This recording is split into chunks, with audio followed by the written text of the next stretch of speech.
সম্মানিত উপস্থিতি এই পদে আপনার সঙ্গে সংযুক্তি বক্তব্য রাখবেন সম্মানিত চেয়ারম্যান আবুল কাশেম মোল্লা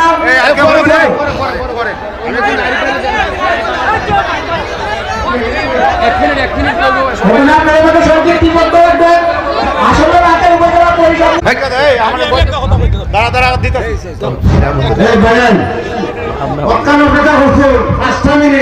এরা আশা করে আইছে সবাই কথা বলতো 5 মিনিট ধৈর্য ধরুন ঠিক আছে আর এই জন্য বক্তব্য আন্দোলন বলে গাইছি 5 মিনিট দয়া করে আমার কথা শুনুন। আসসালামু আলাইকুম। আসলে আমরা যারা নির্বাচন করব নির্বাচনের লেগে কেমন বলে গাইছে না এরা তাগিরি সবার কথা বুঝবো তাগিরি সবার পরে যে আমরা সময় আমরা কথা বলবো